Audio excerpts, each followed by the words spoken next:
Well, we got what I was hoping out of the spring game was competition.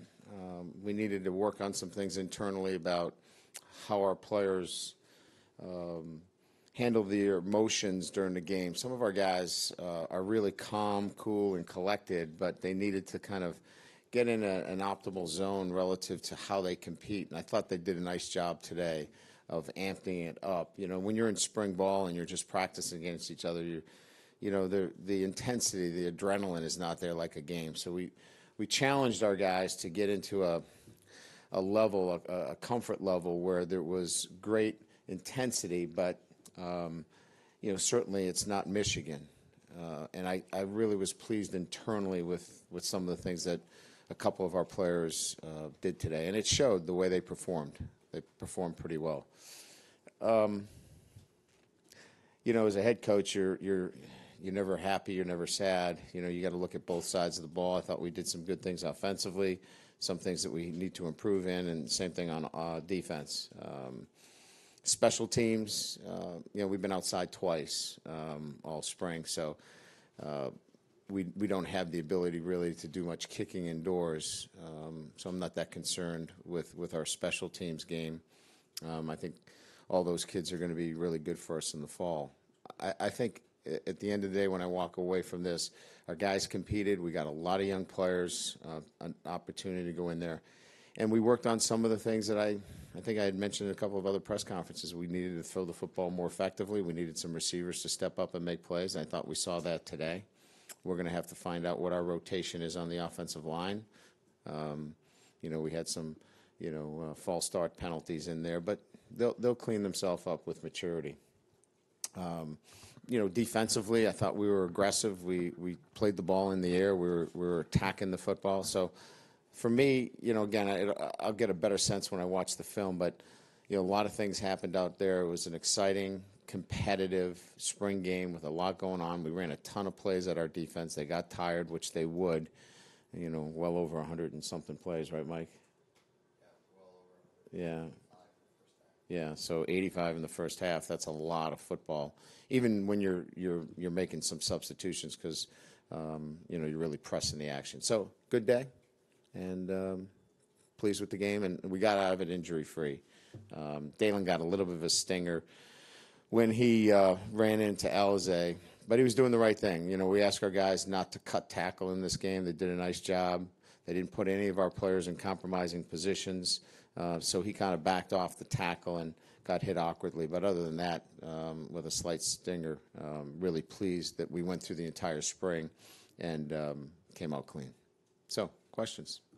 You guys just get your hand up. We'll get you a mic. Higher. I'm kidding. Yeah, he wasn't. Yeah. With the quarterbacks, where are you with that? Where do you want to go with it this summer? What do you mean, in terms of their development? In terms of... Oh, you want me to name somebody? Yes, is that what you guys are doing? That, okay. Yes. Or not. But. Or not. I think it's pretty clear that, Brandon went out and got a chance to go with the first group, and Ian played with the second group. That's not etched in stone, but that's the way they've been trending. And I don't think there was anything today that changed that. But we know Ian Book can win for us. So it's 1A and 1B. What did Brandon show you this spring that was different than what you saw from him in November, December? And what's his next step? Consistency in his mechanics was probably the biggest thing. His drop, put him in a lot of compromising situations in terms of throwing the football. And so I think that was cleaned up. It started with his attention to those things and being very coachable. And then repetition, doing it consistently, play in and play out. So we're not there yet, but we made a huge jump forward. Last spring I told him, I went home, I didn't feel so good about the way you played. I think I'm going to go home and feel a whole lot better today. Well, consistency in all of his mechanics are really the most important thing. This is something new for him in a sense that he's developed a platform to throw the football a lot more consistently. So this is just about repeating that process. Brian, right here.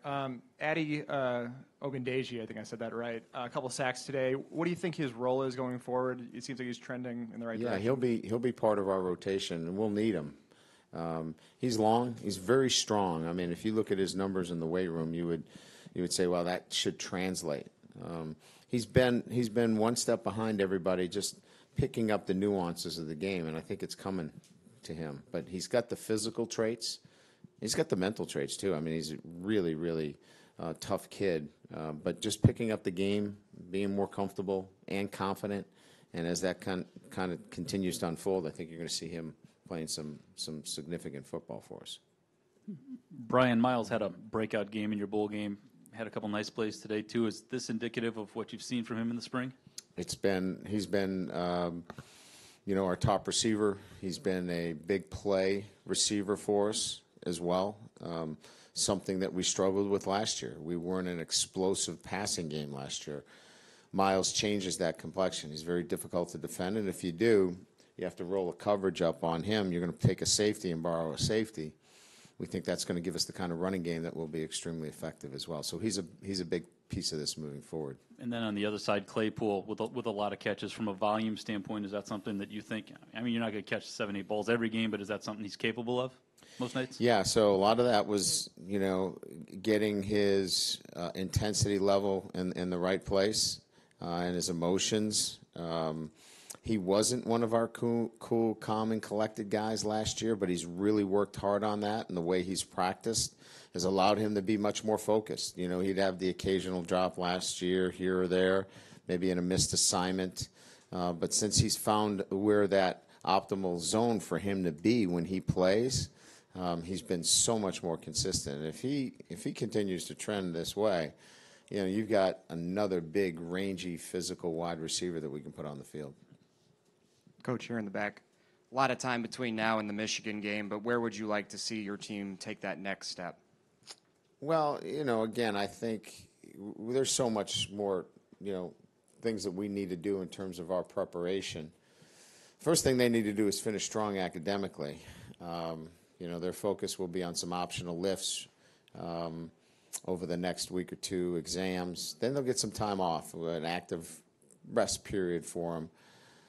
And then when we get back here in June, really, we need to continue to develop physically. So there'll be some hard months here in June and July for us. Then when we get into camp, developing, the consistency on both sides of the ball. There's some new faces out there that have to be counted on. So there's a lot of work, you're right, leading up to the Michigan game. But we know what's in front of us. We know that we're not a finished product at this point. But their work ethic has been great. Their attitude's been great. It's a close team. They really care for each other. So there's a lot of really good things moving forward. Brian, in terms of some of those new faces, Jafar Armstrong, Avery Davis, I'm curious what kind of spring they had, and also when you have some different styles of running backs, how that can maybe open up parts of the offense that weren't really that open last year. Yeah, I think they are definitely pieces to this offensive system that we missed at times last year. I think it gives us, as you saw, the ability to go with some split backs, which gives us a lot of options. Jafar Armstrong was a little bit hobbled with a high ankle sprain, but we saw a physicality in his ability to run. He's strong. He's got some pretty good instincts, can catch the football. And then Avery is kind of a multi-dimensional guy. I mean, he can do a little bit of everything for us. So those two guys give us more versatility than just having, the two backs and the freshman at that position. So what we saw from them in the spring kind of showed itself today. Both of them are going to be productive. Right in the back here. Naming Alex Barza captain earlier today, just what have you seen from him in his growth throughout his career, but also just throughout the spring that kind of put him ahead of some of the other guys that were in line for that? I think Alex has been, a 3-year starter, a guy that has been in it, and understands the standards that we have here. And so he models those standards, and players see that. They react to it positively. You can't kid those guys. You can't, convince him to vote. This was strictly voting on the players. I had nothing to do with Alex Bars being named the captain, other than just going through the process here at Notre Dame through a confirmation process. But the players wanted him as their next captain. He earned it. We gave everybody the opportunity on our football team to be the fourth captain, and his peers voted for him. Brian, what have you seen from your defense this spring that gives you encouragement going into the fall? Confidence. The little things. Yeah, they're a very confident group. I think depth at the safety and cornerback position. I like our rotations on the defensive line. If there's one concern, it's finding the depth at the linebacker position. That would be probably my only concern. But it's a confident group. They run to the football.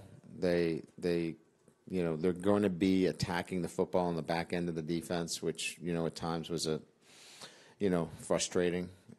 I think we've kind of come a long way from that perspective. And also up front with the move to Tillery from nose to the 3 technique. So the 3 really just gives him the ability to be a penetrator. The 1, obviously, you've got to anchor a lot more. We want to use his quickness, his length, his ability to, create a new line of scrimmage. He'll be difficult to block at the 3, and we think we've got, Jonathan Bonner will be back with us. We're going to move him to the shade.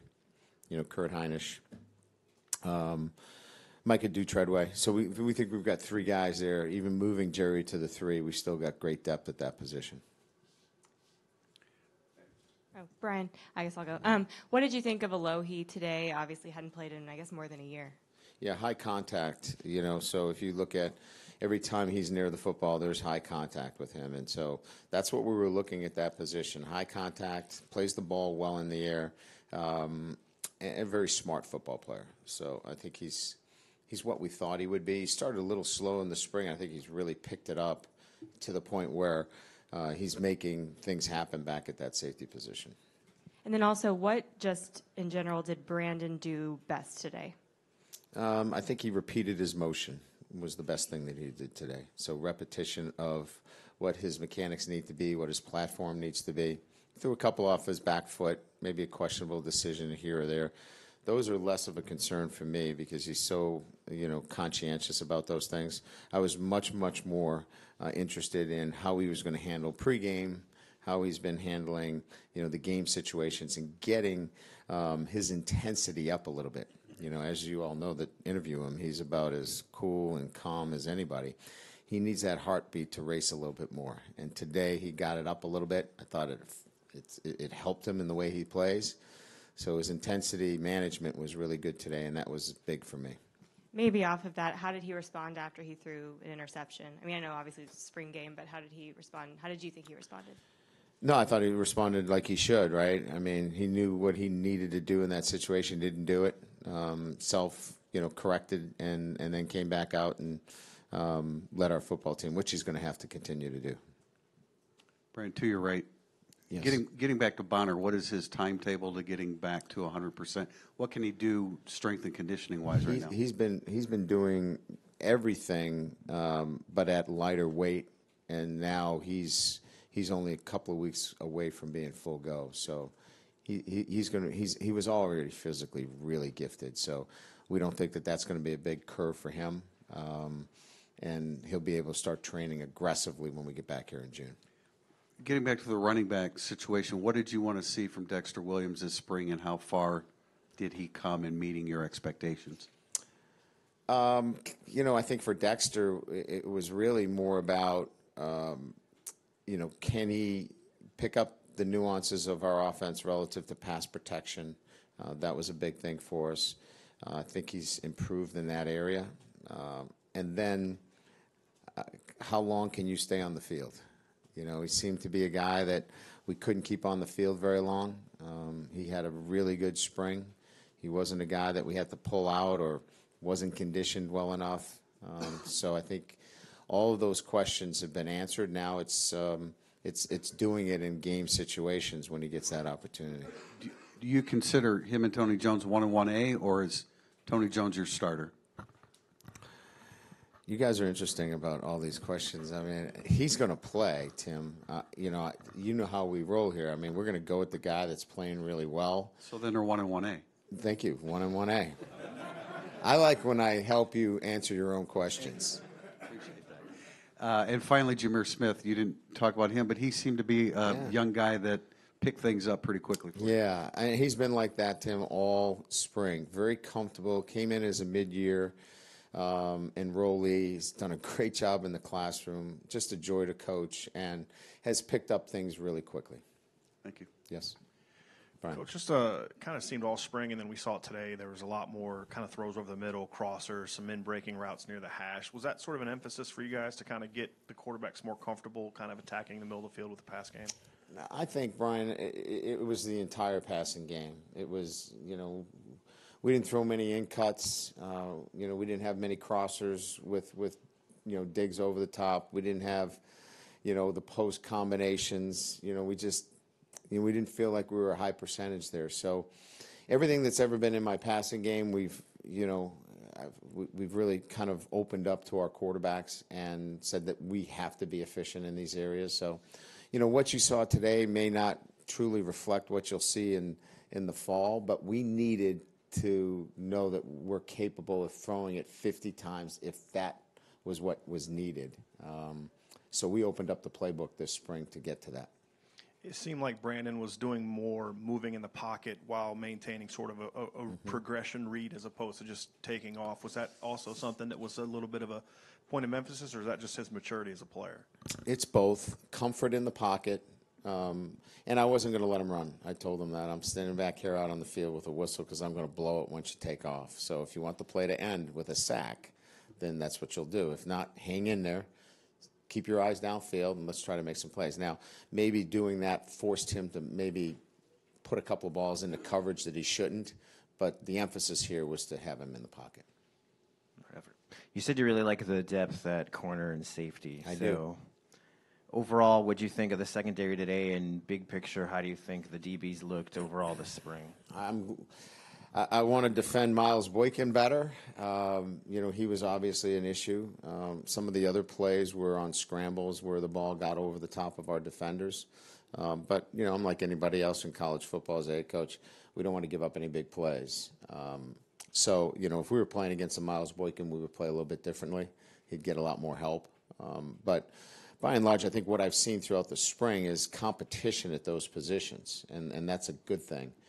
And playing the ball in the air and being much more aggressive in the back end. We're not as passive in terms of coming up and making a tackle on a hitch route that got us 12, 13 yards. Our guys are a lot more aggressive and with good technique. But, again, today the ball got over the top. We'll have to take a look at that. I've got to see it a little bit more clearly on film. But we've had a good spring with our guys being much more aggressive.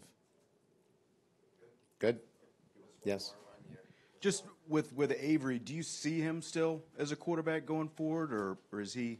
No, he's gotten a chance to play quarterback. It's just the conversation we had with Avery is what do you want to do? If you want to just stay, in the position right now, it looks like it's a 1A, 1B at quarterback, and you're 3, and you can stay in that position, or we think you've got some talents that help our offense, and he wanted to do this, and he doesn't want to give up his ability to play quarterback down the road. But in the meantime, you need to play this year.